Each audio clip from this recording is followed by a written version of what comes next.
Assalamualaikum warahmatullahi wabarakatuh. Perkenalkan, saya Suherlinda SPD, calon guru penggerak Angkatan 9 dari Sekolah SDIT Darul Fikri Tanjung Balai. Perkenalkan kepada Ustadz. Baik, terima kasih kepada Saudara Linda. Nama saya Suterisna SPD, Kepala Sekolah SDIT Darul Fikri Kota Tanjung Balai. Terima kasih Ustadz. Di sini Ana mau membahas atau mewawancarai Ustadz mengenai tugas Ana, yaitu demonstrasi kontekstual modul 3.1. Nah, di sini menjalankan pengambilan keputusan di ilmu etika ini sebagai pemimpin pembelajaran Ustadz.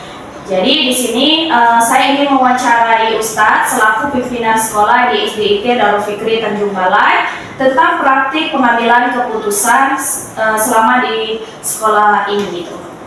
Jadi hal yang pertama sekali gitu, bagaimana menurut Ustadz dapat mengidentifikasi kasus-kasus yang merupakan dilema etika atau bujukan moral Ustadz? Terkait dengan dilema etika tadi, bahwa dalam hal ini tentunya ketika kita mengambil keputusan mengidentifikasi permasalahan-permasalahan yang ada. Setelah diidentifikasi permasalahannya, apakah melibatkan semua bagian dari guru misalnya, mulai dari dari guru kelas atau asisten atau sampai dengan guru mata pelajaran.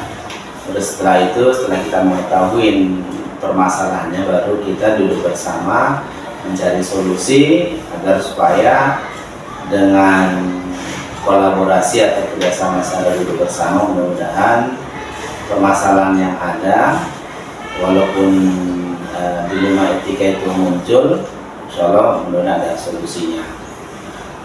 Terkait dengan bujukan moral tadi juga, bahwa terkait dengan misalnya contohnya dengan siswa, bahwa penting untuk ketika ada siswa yang bermasalah, bahwa menyadarkan siswa agar supaya dia mengetahui kesalahannya dan tidak mengulangi kesalahannya juga baik dilakukan, karena memang bagaimanapun juga kesadaran dari seorang siswa harus terbangun agar supaya secara moral dia tidak tidak disalahkan, tapi diingatkan agar supaya tidak mengulangi kesalahan atas apa yang dia perbuat.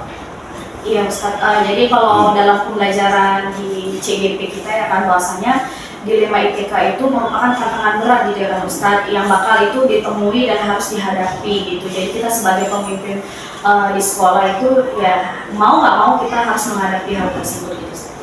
Nah, jadi untuk selama ini gitu kan Ustadz, bagaimana Ustadz menjalankan pengambilan keputusan di sekolah Ustadz, terutama untuk kasus-kasus di mana ada dua kepentingan gitu, yang sama-sama benar atau sama-sama mengandung nilai kebajikan gitu. Dalam hal ini ketika mengambil sebuah keputusan, bahwa yang pertama adalah melibatkan seluruh pimpinan sekolah dengan permasalahan yang muncul. Setelah dilibatkan, dimusyawarahkan, setelah itu dari hasil musyawarah itu kita menuju kepada tahap selanjutnya, apakah perlu mengundang guru kelas atau asisten, atau mungkin mengundang ketua KKG sampai dengan guru mapel. Baru setelah itu baru kita musyawarahkan bersama. Terus selanjutnya ketika ketemu permasalahan dilema etika tadi dengan permasalahan yang sama, tentu kita mengambil kebaikannya yang lebih banyak daripada mudaratnya.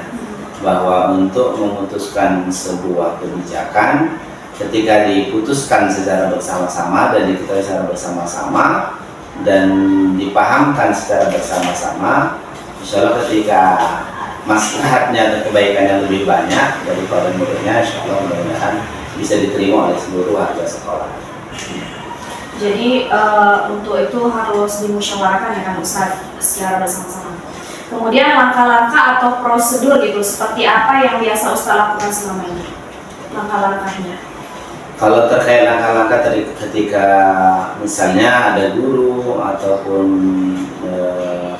pegawai yang memiliki misalnya contohnya permasalahan kedisiplinan, misalnya disiplin itu kan terkait dengan keterlambatan dan jumlah ketidakhadiran yang sangat banyak sekali, bahwa dalam hal ini dasarnya adalah rekap kehadiran dari setiap bulannya, bahwa di sekolah direkap setiap bulannya dan di situ bisa dilihat jumlah kehadiran, persentasenya sampai kepada keterlambatannya dan begitu. Jadi setelah diidentifikasi kehadirannya serta keterlambatannya, setelah itu diagendakan untuk memanggil guru atau pegawai yang bersangkutan, diingatkan terkait dengan tanggung jawab dia sebagai seorang guru, tanggung jawab dia sebagai seorang pegawai, serta komitmen pekerjaan atau standar operasional pekerjaan yang sebelumnya sudah diketahui bersama dan sudah ada kesepakatan bersama antara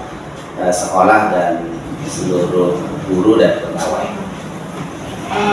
Kemudian menurut Ustadz gitu, hal-hal apa saja gitu yang selama ini Ustadz anggap efektif dalam pengambilan keputusan pada kasus-kasus dilema etika? Yang pertama mungkin yang paling efektif ya tentunya di pimpinan sekolah, dimusyawarahkan dahulu terkait dengan permasalahan itu, setelah itu baru diambil langkah-langkah apa saja yang harus dilakukan ketika muncul permasalahan, dan itu diikuti oleh pimpinan sekolah, mulai dari wakil kepala sekolah bidang kurikulum dan kesiswaan. Setelah itu lalu diambil langkah-langkah selanjutnya sampai kepada harus apabila dimungkinkan mengundang seluruh guru kelas, asisten, atau mungkin guru mapel terkait kebijakan-kebijakan yang disampaikan, atau mungkin kepada guru-guru yang ada bermasalah mulai dari ketidakhadiran atau mungkin kedisiplinan yang suka terlambat. Maka dalam hal ini biasanya di guru-guru yang bersangkutan dipanggil dan diingatkan kembali agar berkomitmen ataupun terkait tanggung jawab dia sebagai seorang guru. Jangan sampai gara-gara dia tidak disiplin, gara-gara dia tidak tepat waktu ataupun dia tidak hadir, akhirnya siswa yang seharusnya belajar maka tidak kita abaikan hak-haknya sebagai seorang siswa. Jadi menurut Ustadz tadi kan hal-hal yang efektif itu yang pertama itu memanggil guru tersebut untuk diingatkan gitu bahwasannya disiplin itu sangat penting gitu kan Ustadz untuk kemajuan sekolah juga. Jadi hal-hal apa saja yang selama ini merupakan tantangan dalam pengambilan keputusan pada kasus-kasus dilema etika, tantangannya itu Ustadz? Bahwa di sekolah manapun tentunya ada permasalahan, mulai dari permasalahan guru, permasalahan pegawai, permasalahan siswa atau mungkin orang tua gitu. Jadi dalam hal ini tinggal bagaimana kita secara bersama-sama agar supaya masalah yang muncul setelah kita identifikasi paling tidak bisa diselesaikanlah dengan baik tanpa harus dipublikasi misalnya di media sosial atau bagaimana gitu. Jadi terkait misalnya contohnya tadi disampaikan di awal terkait dengan guru, terkait dengan pegawai yang memang harus dimaksimalkan layanannya, guru yang harus profesional dalam kehadiran serta tanggung jawabnya dia ketika dia tidak hadir, sampai kepada guru mapel juga sama kewajiban-kewajibannya. Berarti tidak ada yang beda ya Ustadz, mau guru kelas, asisten, guru mapel itu sama, tanggung jawabnya juga sama untuk siswa gitu. Jadi apakah Ustadz memiliki sebuah gitu tata kala atau jadwal tertentu gitu Ustadz dalam sebuah penyelesaian kasus dilema etika? Apakah Ustadz langsung menyelesaikan di tempat atau memiliki sebuah jadwal untuk menyelesaikannya? Bentuk atau prosedur seperti apa yang Ustadz jalankan selama ini? Biasanya 6 bulan yang lalu bahwa minimal itu 2 kali pertemuan satu semester, melihat situasi dan kondisi apakah dia per 2 bulan atau per 3 bulan. Jadi secara berkala setelah perjalanan dia per triwulan, baru setelah itu dievaluasi agar supaya bisa efektif dan mengingatkan kembali terkait tentang hak dan kewajiban sebagai seorang guru, dan juga siswa juga tidak boleh terbengkalai karena ketidakdisiplinan dan abainya kita sebagai seorang guru. Berarti untuk jadwalnya itu 2 kali pertemuan ya Ustadz. Itu sebenarnya untuk pendekatan pimpinan dengan guru yang lain gitu ya Ustadz. Adakah gitu seseorang atau faktor-faktor apa gitu yang selama ini mempermudah atau membantu Ustadz dalam pengambilan keputusan dalam kasus-kasus dilema etika ini? Kalau dalam hal ini tidak ada secara khusus, tapi secara pribadi bahwa saya melibatkan seluruh pimpinan sekolah ketika ada permasalahan yang muncul, baik itu permasalahan di pegawai, permasalahan di guru, sampai permasalahan siswa yang mungkin orang tua terlibat terlalu jauh. Maka dalam hal ini di pimpinan sekolah kita bermusyawarah, baru setelah itu kita ambil langkah-langkah sesuai dengan hasil musyawarah pimpinan sekolah. Berarti harus musyawarah secara bersama-sama. Dari semua hal yang Ustadz sudah sampaikan tadi, pembelajaran apa yang dapat Ustadz petik dari pengalaman Ustadz mengambil keputusan dilema etika? Bahwa dalam hal ini penyelesaian masalah tidak bisa diselesaikan oleh satu orang. Bahwa penyelesaian masalah ini harus dikerjasamakan dengan semua orang yang berkaitan dengan masalah tersebut. Bahwa dalam hal ini misalnya kolaborasi. Bagaimanapun juga ketika ada sebuah masalah muncul, ketika ada keterkaitan dengan masalah tersebut, orang yang ada kaitannya dengan permasalahan tersebut dilibatkan, diberitahukan dan disampaikan, dan nantinya bisa dicari solusinya. Nah, kalau memang bisa harus duduk bersama, sama-sama untuk mencari solusi agar supaya permasalahan yang ada mudah-mudahan bisa terselesaikan dengan baik, dan setelah itu tumbuhlah lagi kedisiplinan, semangat untuk kepada komitmen di awal agar supaya lebih baik lagi. Jadi itulah tadi Ustadz beberapa pertanyaan yang sudah Anda tanyakan ke Ustadz. Terima kasih sekali lagi atas jawaban-jawaban dari Ustadz. Semoga kedepannya untuk pembelajaran terutama kepada saya itu ilmu-ilmu yang baru gitu. Saya tutup wawancara pada hari ini dengan wassalamualaikum warahmatullahi wabarakatuh. Assalamualaikum warahmatullahi wabarakatuh.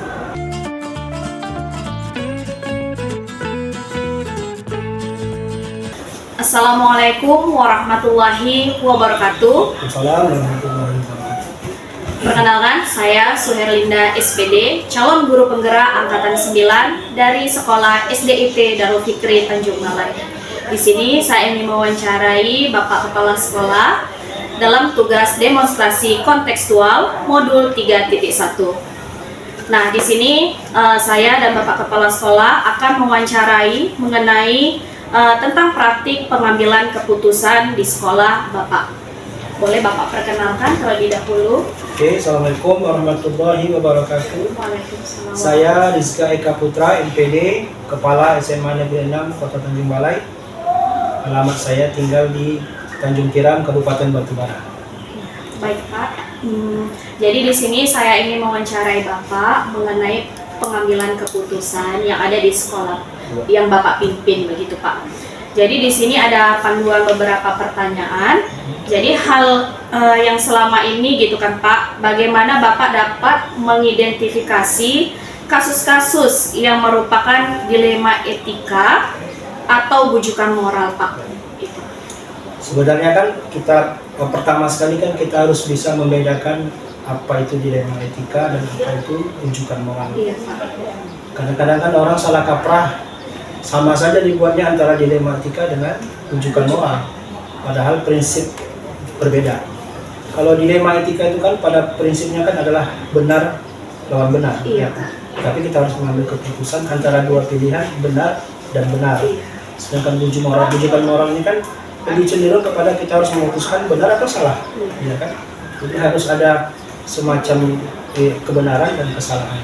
Jadi kalau kita melakukan pengambilan keputusan berdasarkan dilema etika, itu harus melakukan identifikasi dulu terhadap apa dasar melakukan perbuatan-perbuatan yang termasuk ke dalam dilema etika itu. Dilema etikanya kan kalau bahasa sehari-harinya kan kita mengalami kegalauan. Iya. Kegalauan dari suatu hal yang kalau di sekolah misalnya ada masalah antara guru misalnya. Ada guru yang terlambat, ada guru yang terlambat ke sekolah misalkan dia dengan alasan dia menjaga orang tuanya sakit. Itu kan bisa arahnya kebujukan moral. Tetapi dilema etika itu kita harus menerapkan prinsip kebenaran melawan kebenaran. Tidak bisa kita samakan antara dilema etika itu dengan bujukan moral. Jadi mengidentifikasi itu seorang kepala sekolah sebagai pemimpin pembelajaran, pemangku kepentingan, dia harus dapat memilah-milah mana yang benar, mana yang salah. Ketika dia bertemu dengan kebenaran melawan kebenaran, dia harus mengambil solusi atau jalan keluar dari sebuah masalah itu sehingga tidak ada yang dirugikan. Bisa melalui coaching, bisa melalui pendekatan sosial, emosional, juga bisa melakukan penggalian informasi dari pihak lain. Jadi itu proses identifikasinya. Sebelum menetapkan kebijakan, keputusan, seorang pemimpin atau seorang kepala sekolah melakukan dulu identifikasi data, melakukan pengecekan ke lapangan, melakukan rasio perbandingan, kemudian baru dia mengambil keputusan yang win-win solution dan sama-sama menguntungkan dan sama-sama dalam koridor kebenaran. Saya rasa itu. Terima kasih Pak atas jawaban mengenai dilema etika atau bujukan moral ini. Kemudian Pak, jadi selama ini gitu kan, bagaimana gitu Bapak menjalankan pengambilan keputusan di sekolah Bapak, terutama untuk kasus-kasus di mana ada dua kepentingan gitu Pak, yang sama-sama benar atau sama-sama mengandung nilai kebajikan. Ya. Gitu. Seperti pada awalnya tadi, konsepnya itu kan kita harus identifikasi dulu, mengidentifikasi apa-apa yang menjadi faktor. Kan ada dua faktor yang membuat terjadinya dilema etika itu. Pertama, faktor lingkungan. Faktor lingkungan itu mempengaruhi betul. Environment factor itu bisa berkaitan dengan lingkungan kerja, lingkungan keluarga, lingkungan masyarakat, dan sebagainya.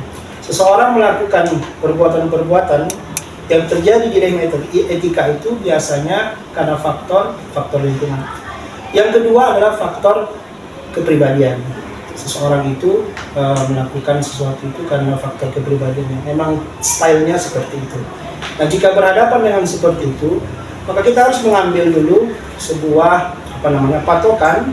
Pertama, kalau di lingkungan pendidikan atau lingkungan sekolah, patron itu kan pertama kan aturan sekolah, tata tertib sekolah. Jika ada guru-guru yang mengalami dilema etika itu, dia harus bisa memahami dulu faktor lingkungan sekolah itu seperti apa peraturan, seperti apa tupoksinya sebagai guru dan sebagainya.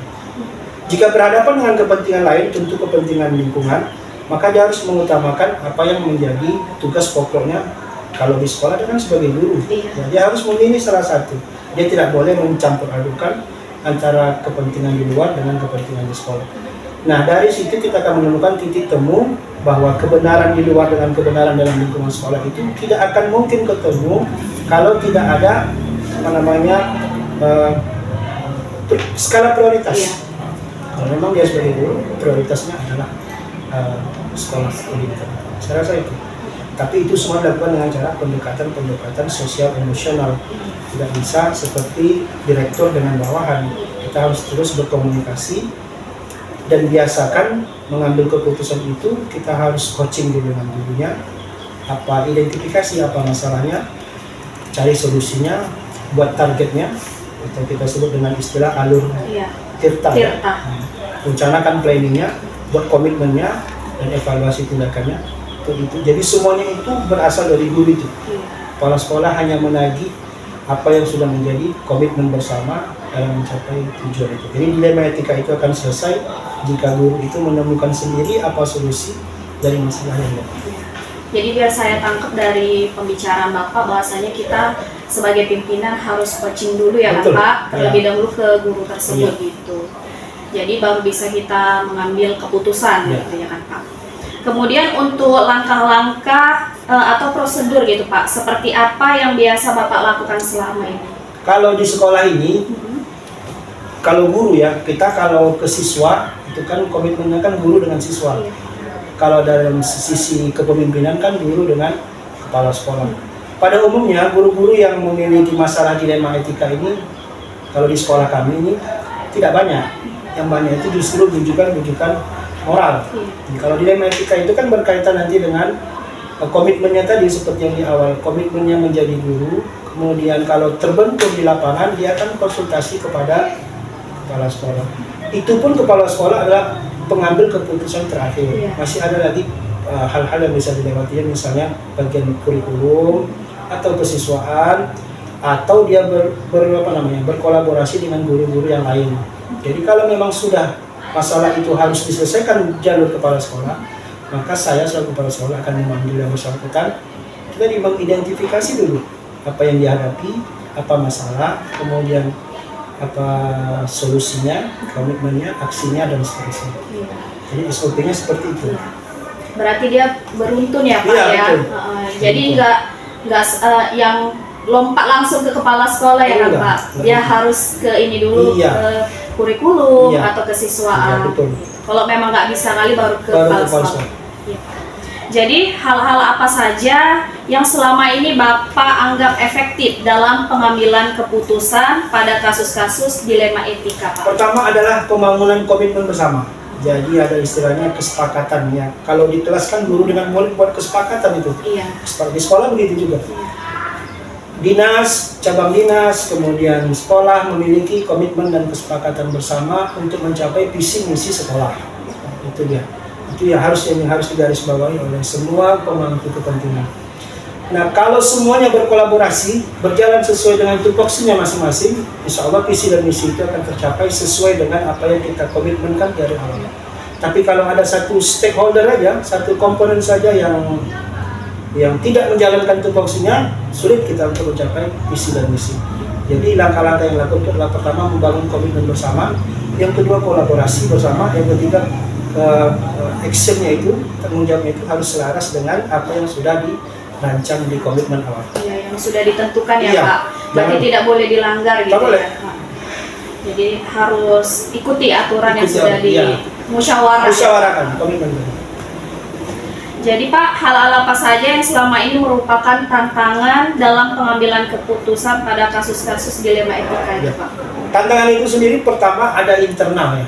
Kita bagi tantangan itu kan pertama, opportunity itu kan ada dua, internal dan eksternal. Internal itu berkaitan dengan personnya atau orangnya, lingkungan sekolahnya, sistem ekosistem kerjanya, dan seterusnya. Tantangan ini biasanya datang dari guru-guru yang komitmennya sudah melenceng dari apa yang sudah digariskan.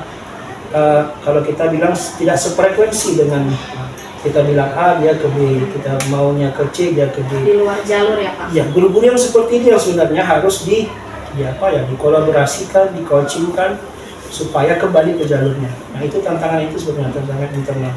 Tantangan eksternal adalah bagaimana lulusan-lulusan anak itu bisa berterima di masyarakat. Sekolah itu punya branding tersendiri di masyarakat, sehingga masyarakat mengakui kualitas pembelajaran di sekolah itu melalui lulusan yang dikeluarkan. Nah, tantangan eksternal itu tidak akan terjadi, tidak akan bisa diatasi kalau internalnya belum selesai. Jadi internal dan eksternal itu berkaitan dengan kemampuan sekolah untuk menghandle setiap masalah yang dihadapi. Jadi masalah itu yang pertama memang di gurunya. Kalau siswa, saya rasa kalau gurunya sudah berkompeten, gurunya sudah menarik, siswanya akan ikut. Nah, kan, siswa ini kan sifatnya kan seperti kertas yang sudah ada garis-garis, bukan iya. kertas kosong Iya. ya kan. Tinggal guru mewarnai saja, menebalkannya saja dengan potensi bakat minat yang sudah dimiliki dari awal. Kalau itu komitmen guru, saya yakin tantangan itu dapat Berjalan dengan berjalan. baik ya. Saya rasa. Jadi Pak, inilah saya tertarik juga gitu kan. Jadi bagaimana Pak kalau menurut Bapak ini kan, kalau ada guru yang di luar jalur gitu, Ya. bagaimana Bapak mengatasinya? Itu saya pengen tahu itu. Jadi kan kita harus dulu pemetaan namanya Iya. kan. Ya. Kalau di sekolah itu ada namanya analisis SWOT. Iya. SWOT itu kekuatan, kelemahan, tantangan, dan ancaman. Kalau kita bisa meletakkan, ini kan kalau ada neraca, guru itu ada yang sikapnya bagus, intelektualnya lemah, ya kan? Ada yang cerdas tapi malas, udah malas bodoh, ya kan? Ada yang rajin bagus, kan? Jadi apa namanya itu, kuadran itu bisa terisi kalau kita mampu memetakan potensi guru-guru itu. Di sekolah kan ada guru-guru yang memang kita anggap punya kemampuan intelektualitas. Dia bisa kita arahkan membentuk komunitas belajar. Komunitas belajar yang dikelola oleh guru yang bersangkutan. Yang merangkul guru-guru yang tidak sefrekuensi tadi. Kepala sekolah hanya mengeluarkan SK, SOP-nya, memfasilitasi pertemuan itu, guru itu berkoordinasi. Misalnya, apa kelemahan sang guru? Tidak mampu mengelola kelas karena belajarnya hanya menggunakan ceramah. Maka komunitas membuat pelatihan sebulan sekali cara mengajar dengan menggunakan media. Sehingga lama-kelamaan 1-2 bulan, maka perubahan itu pasti akan terjadi. Guru yang tidak sefrekuensi tadi merasa terbimbing, tercoachingkan, sehingga dia mampu mengubah pelan-pelan cara mengajarnya dari yang tradisional menjadi pembelajaran yang menarik. Komunitas yang penting. Kalau tanpa komunitas, saya rasa berat. Apalagi berkaitan dengan guru-guru yang sudah senior, mereka agak payah menerima sesuatu yang, karena mereka sudah pada zona nyaman. Ceramah itu adalah konsep mereka dari dulu. Kita datang dengan konsep yang baru, dengan merdeka belajar yang tak sefrekuensi dulu. Nah, ini butuh waktu. Komunitas tadi yang terus. Apalagi ya kan Pak, kita lihat sekarang sudah perkembangan zaman teknologi ya kan Pak. Ya. Jadi kalau guru-guru ketertinggalan dalam perkembangan IT, pasti agak lambat gitu. Dan lambat itu bisa teratasi kalau komunitas itu efektif, kolaborasi. Terbangun ya Pak. Iya, atau namanya itu tersebaya ya kan? Iya. Jadi Pak, apakah menurut Bapak gitu kan, memiliki sebuah tata kala atau jadwal tertentu dalam sebuah penyelesaian kasus dilema etika ini, menurut Bapak apakah langsung menyelesaikan di tempat atau memiliki sebuah jadwal gitu untuk menyelesaikannya, bentuk atau prosedur seperti apalah gitu yang Bapak jalankan di sekolah ini? Ya, sebenarnya kan kalau di sekolah ini, kalau kami saat ini dilema etika itu tidak terlalu muncul, karena masing-masing guru mungkin sudah mampu, mungkin sudah dewasa, sudah mampu mengolah, menyelesaikan dengan sendirinya. Tetapi memang ada sebagian guru yang memang dia butuh, misalnya sulit dia mengatasi anak-anak yang di kelasnya. Itu termasuk dilema etika.